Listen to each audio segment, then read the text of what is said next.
ለምታልፉት ህይወት ክብሩ ሰማይ፣ ለምትጨክኑት ጭካኔ ዛሬ የምትወስኗት በጣም ጥቂት የምትመስሏ ውሳኔ ዘላለማችሁ ላይ ክብር አላት። ማንም ሰው ሳያያችሁ እናንተና እግዚአብሔር ብቻ በጓዳ በስውር ለእግዚአብሔር ብላችሁ የምትወስኗት እያንዳንዷ ውሳኔ ሰማይ ሽልማት አላት። ጌታ ሊመጣ በደጅ ስለሆነ አቋም ሳንቀይር ኢየሱስ እስኪመለስ ድረስ እንደዚህቹኑ ለተቀበላችሁት ለዚህ ወንጌል ተቃራኒ ከሆነው ከዚህ ዓለም ጋር ፋይት አድርጎ መጨረስ ነው አሁን መከራው። የእግዚአብሔር ሉዓላዊ ስልጣን በሰው ህይወት ላይ ሲመጣ የእግዚአብሔርን ዲዛይን ለማስፈጸም እግዚአብሔር ሰውን ምንም ሊያደርገው ይችላል እና እግዚአብሔር ሉዓላዊ ነኝ ነው። እዚህ መጽሐፍ ላይ እኔ ሉዓላዊ ነኝ ነው።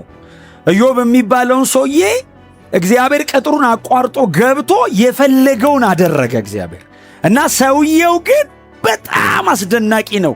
ወደ ቁስሉም ወደ ችግሩም ወደ ሰይጣኑም ሳይሆን ወደ እግዚአብሔር ነው ስቲክ የሚያደርገው። ነገሮችን በሙሉ ዲል የሚያደርጋቸው ከእግዚአብሔር ፖይንት ኦፍ ቪው ነው።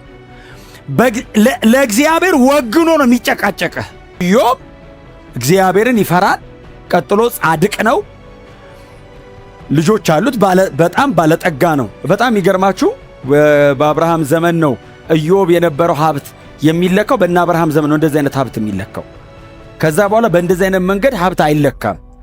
ሰውየው ይኖርበት የነበረበት ዘመንም ነው እሱ እና በከብት ብዛት በነበረው በአህያ ብዛት በእህል ብዛት ነው የሚለካው እና ሰውየው እጅግ ባለጠጋ ነው፣ የተከበረም ነበር ይላል። እና እግዚአብሔርና ሰይጣን ኢዮብ በማያውቅበት መንገድ ነው አይደል የተነጋገሩት። ሰይጣን ወደ እግዚአብሔር ገባ እና በእግዚአብሔር ፊት ቆመ ይላል። የእግዚአብሔር ልጆች ቆመው ሰይጣንም ገብቶ ቆመ እና ድሮ ሰይጣን ይገባ ነበር። አሁን ኢየሱስ መጥቶ ነው እኛ የገባን እና ገብቶ ሲቆም እግዚአብሔር ጠየቀው፣ ከየት መጣ አለው። ምድርን ዞርኳት አለው። ስትዞር ታዲያ ባሬን ኢዮብን አየው አለው። ምድርን ዞርኳት ሲል በሜሶጶጣሚያ አልፏል ማለት ነው። ሰውየው ያለው እዛ አካባቢ ነው። አሁን አፍሪካም መጥቷል። በዚህ ምድርን በሙሉ እሱ መንፈስ ነው። እንደኛ እኮ አይራመድም። ዞርኳት ሲለው ባሬን ኢዮብን አየው ሲል አዎ አይቼዋለሁ አለው። ይፈራኛል፣ ይወደኛል፣ ያከብረኛል አለው። አይ አለው። በዚህ እንኳን እርግጠኛ እንዳትሆን አለው። እንዴት አለው? አጥራጥረለት ቅጥር ቀጥረለት። በሩቁ እኮ ነው የምናየው እኛ ራሱ ኢዮብን አለው። ለመጨበጥ ራሱ እኮ አንችልም። አንተ አጥረ ሆነው ቅጥሩ በጣም ትልቅ ነው። አጥሩ ትልቅ ነው። እስቲ ቅጥሩን አንሳ፣ ዙሪያው ያለውን ነገር እስቲ ውሰድበትና ያኔ አለው ሰይጣን ይሰድብሃል። ሀብቱ ያለው ቤተሰቡ ያለው ነገር በሙሉ በአንድ ቀን እኮ ነው። እኔ እንደው አንዳንድ ነገር አሁን እኛ መጽሐፉ ላይ ቆመን ነው የምናወራው። ኢዮብስ እየኖረ ነው። እናንተ እስቲ ኢዮብ ጋር ግቡና እዩት። ሰውየው ቁጭ ብሎ በአገር ሰላም ቁጭ ባለበት አንድ ሰው እየሮጠ መጣ ይላል ከአንድ ቦታ። አቤት ሲለው መብረቅ ከሰማይ ወርዶ ከብቶቹን ምናምን በሙሉ ፈጀ እና የነበሩትንም ሰዎች በሙሉ ጨረሰ። እኔስ አለውና ለአንተ መልእክት ለማድረስ ብቻ አመለጥኩ አለው። 4 አመለጥኩ ነው ያሉት። እችን ለመናገር ነው የተረፈው አንድ ሰው ከአራቱም ጋር። ታዲያ ሲለው በሙሉ አለቁ ከብቶች አሉ። አንዱ ደግሞ ከአንድ ቦታ ሮጦ መጣ። የምስራቅ አውሎ ንፋስ ተነስቶ መጣ። ልጆች በታላቅ ወንድማቸው ቤት እያሉ ተደግሶ ምናምን እንደዚህ እየበሉ እየጠጡ እያለ ቤቱን ከ4 አንግል መታው። ከዛ ውስጥ ያለው ሰው በሙሉ ከነ ልጆች በሙሉ ሞቱ። ከዛ ባሪያዎቻቸውን በሙሉ አልቋል። እኔ እችን ለመንገር አመለጥኳል። መርዶ ለመንገር እኮ ሰይጣን ራሱ ያስተርፋል። አለቁ አመለጥኩ። አንዳንድ ሰው ነው የተረፈው ከየቦታው። ያም ሰው የተረፈው ለኢዮብ ለማድረስ ነው መልእክቱን። ከየአቅጣጫው መርዶ ሰማ። መጽሐፍ እንደዚህ ይላል፣ ልብሱን ቀደደ፣ በላዩ ላይ አመድ ነሰነሰ፣ ኢዮብ መሬት ተቀመጠ። እግዚአብሔር ሰጣ። ይሄ እኮ ከኢዮብ እኮ ነው የተወሰደው። ባይዘው ቃሉ እግዚአብሔር ሰጣ አለ፣ እግዚአብሔር ነሳ። የእግዚአብሔር ስም የተመሰገነ ይሁናል። ምን ማለት ነው? ራሱ ሰውየው ምንድን ነው የገባው? እግዚአብሔር እንዴት ነው የሚያውቀው? ልጆችህ ሞቱ፣ እንትን ተወሰደ፣ ንብረት አለቀ። በአንዲት ቀን ያንን የሚያክል የተከበረ ሰው ብቻውን ቀረ። ብቻውን አስቀረው። እግዚአብሔር ቁጭ ያለበት ወንበር ብቻ ቀረው። ከዛ ሰይጣን ተመልሶ ሄደ።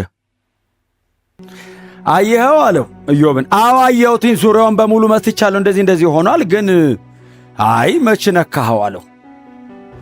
እንዴት ሲለው ይሄን ሁሉ ብትወስድበትም ሰውየው እኮ መች ነካኸው? ሰው እኮ ይሄንን ሁሉ ለሕይወቱ ይከፍላል አለው። ሰይጣን እኮ ነው የሚለው ሲለው ሰውነቱን እስቲ በቁስል ምታው አለው። እና አቁሰለው ሲለው እግዚአብሔር እንደዚህ አለው፣ ከነፍሱ በቀር የወደድከውን አድርግበታል፣ ነፍሱ እንዳነካ አለው። በኢየሱስ ክርስቶስ ሰይጣን ተመልሶ መጣ፣ ቁስሉን በገል አከከ ይላል። እንደዚህ በገል ገል ታውቃላችሁ?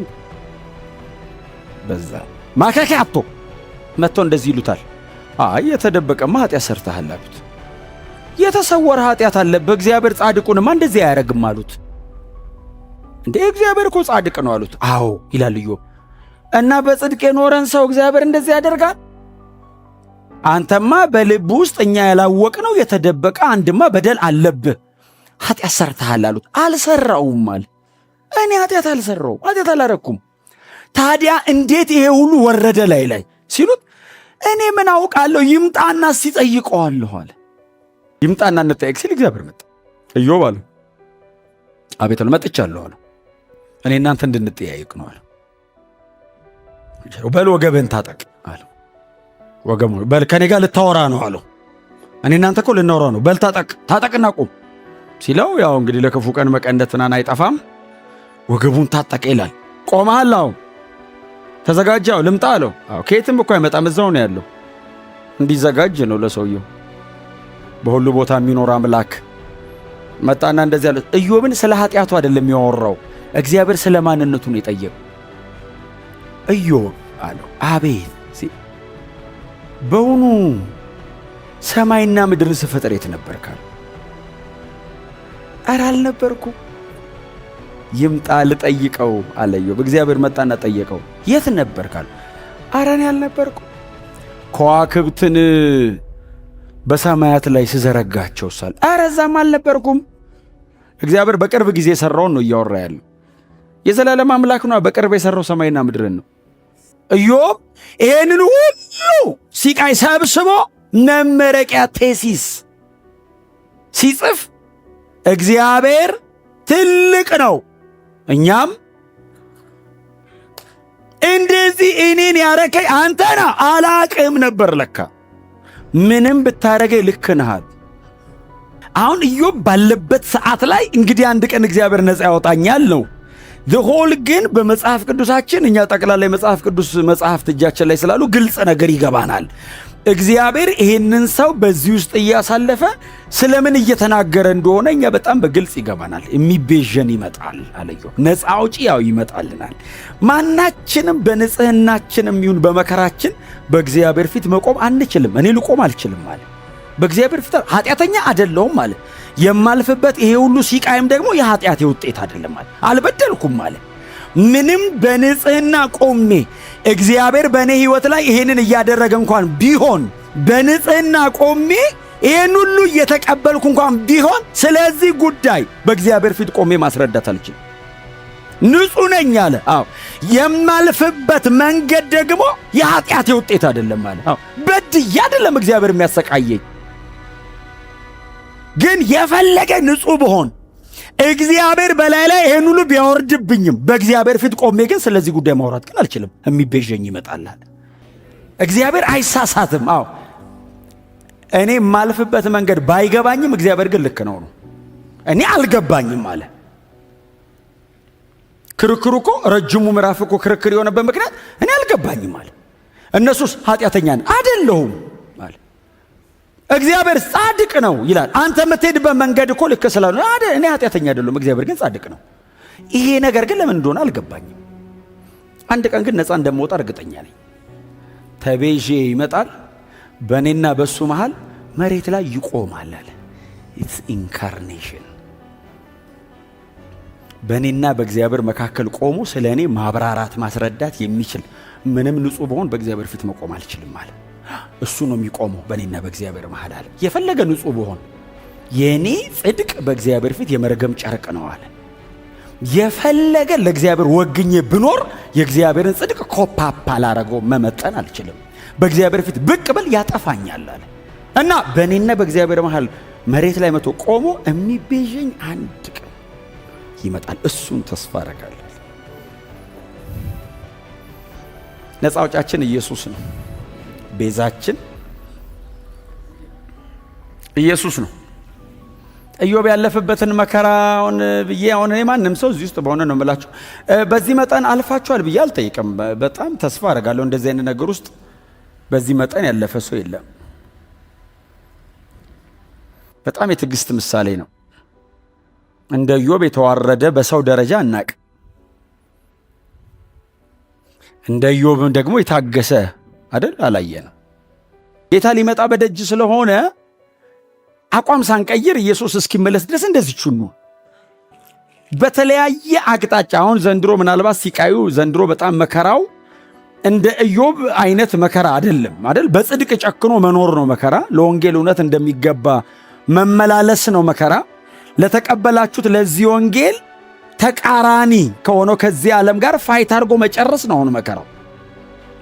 ልባችሁን የሚያማልለው ልባችሁን የሚወስደው ነገር አሁን ምናልባት የሆነ ነገራችሁን እያሳጣችሁ ላይሆን ይችላል። አንዳንድ ነገር እየሰጣችሁም ሊሆን ይችላል።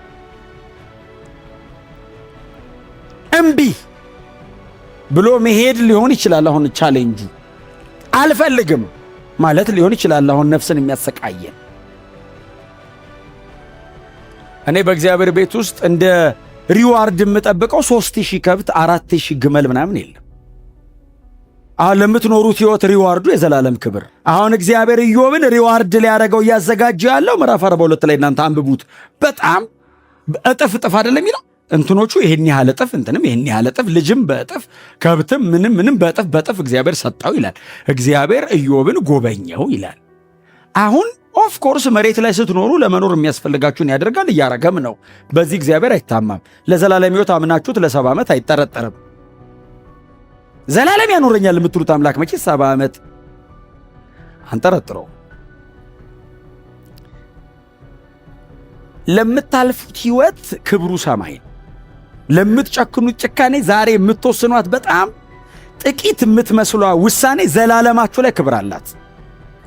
ማንም ሰው ሳያያችሁ እናንተና እግዚአብሔር ብቻ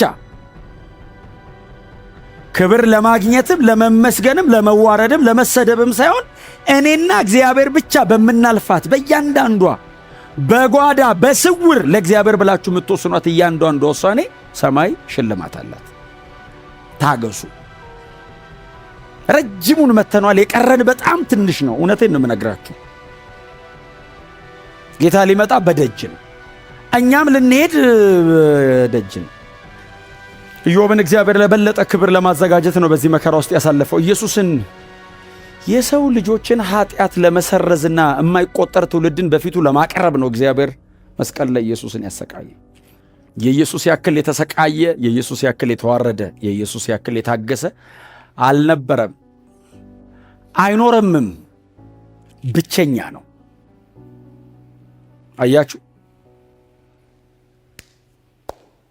አንድ ቦታ ያዕቆብ 5:11 ላይ ኢዮብ ታገሰ የሚል አንብበናል። መጽሐፍ ቅዱሳችን ሙሉ አዲስ ኪዳን ኢየሱስ ታገሰ ይላል። ኢየሱስ በአብ ዘንድ የከበረው በመስቀል ላይ ታግሶ ነው የሚለውን ኢዮብ በ42 ምዕራፍ በተጠቀለለ ታሪክ ኢየሱስ በመስቀል ላይ ታግሶ በአባቱ ቀኝ ተቀመጠ የሚለውን አስተማረ። እችን ለማድመቅ ነው ይህን ሁሉ ዘመን እግዚአብሔር ከኢዮብ ላይ ወሰደው። ከኢዮብ በላይ የተሰቃየ አለን፣ ከኢዮብ በላይ የታገሰ አለ፣ ከኢዮብ በላይ የተዋረደ አለ፣ ከኢዮብ በላይ የከበረ አለ። እርሱም ጌታችን ኢየሱስ ክርስቶስ ነው። እኛ ግን የተሰቀለውን ክርስቶስን እንሰብካለን።